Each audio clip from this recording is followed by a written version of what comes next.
The number of first-time unemployment claims increased for the first time since September.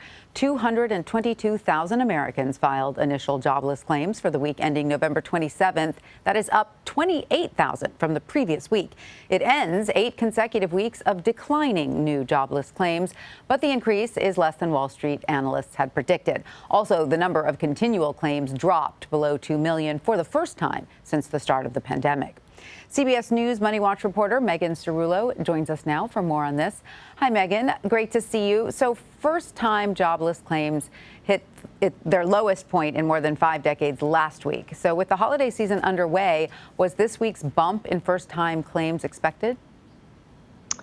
Because jobless claims were at their lowest point since 1969, a week earlier, it's not surprising that for the week ending November 27th, that they rose. Also, things tend to be jittery around the holidays, so economists warn not to read in too much to these week-to-week changes. Right. And the Bureau of Labor Statistics, Megan, is releasing its monthly jobs report on Friday. What are you expecting to see from the November jobs numbers? Economists are expecting roughly 500,000 jobs to have been added. So anything above 500,000 will be in line with expectations. And broadly speaking, what we've seen since over the past 6 months has been that the labor market is picking up speed. In August and September, when we saw spikes in the number of cases of the Delta variant of the coronavirus, jobless claims were at a high. And in general, what we tend to see are more jobless claims as we see a rising number of infections. The one sort of question that remains is what kind of an effect the Omicron variant of the coronavirus is going to have on the economy. Absolutely. A lot of people are wondering a lot of things about this variant. One of them is, of course, the effect on the economy.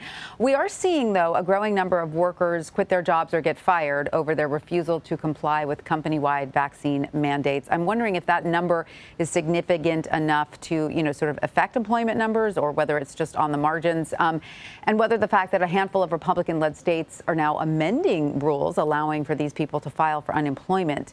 Is that having an effect? And also, where is this largely happening? We're seeing a lot more companies impose vaccine mandates or vaccine rules. And we know the Biden administration has announced a rule that would require companies with 100 or more employees to be vaccinated or test regularly. That is not yet enforceable. And generally speaking, when a worker is fired because they flout a company's policies or terms and conditions of employment, they aren't entitled to unemployment benefits. But what we're starting to see, at least 4 states, all Republican-led, Kansas, Tennessee, Iowa, and Florida, have amended their unemployment laws so that workers who choose to quit or who are fired because they don't comply with the company's vaccine mandate can actually collect unemployment insurance, that is. And are these numbers, small enough that they're not really affecting sort of the national trends, or are these numbers, significant enough to actually, show up? According to a Kaiser Family Foundation poll, 5% of unvaccinated workers said they have quit their jobs over vaccine mandates. So there are folks for whom these mandates have been affected, and they have been swayed or have finally, it's pushed them over the edge. They've decided to get the vaccine because it's meant either, getting the jab or losing their jobs. And for others, they're simply digging in their heels and refusing. And so those are the workers that these new laws aim to protect. Now, with those 4 states that have sort of changed their unemployment laws to allow in these unvaccinated workers, are these state laws interfering with or undermining the administration's efforts to enforce vaccine mandates for companies with 100 or more employees? They don't interfere.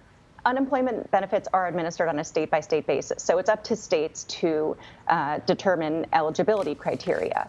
And so states can decide, like the governor of Iowa, for example, said that no worker's livelihood or job should be put in jeopardy over a vaccine. And so they are within their right to entitle these workers, to protect them, to entitle them to collect unemployment if they decide to quit their jobs. Generally speaking, vaccine mandates have to provide exemptions for workers who have sincerely held religious beliefs that interfere with vaccination or have a disability, like an allergy to a vaccine component that interferes with vaccination. But these laws protect those workers who just don't want to get the shot for personal, philosophical, whatever reason. Those are the workers that these amended unemployment laws protect. Right. All right. Well, Megan Cerullo, thank you so much for joining us. We appreciate your insight. Thanks, Tanya.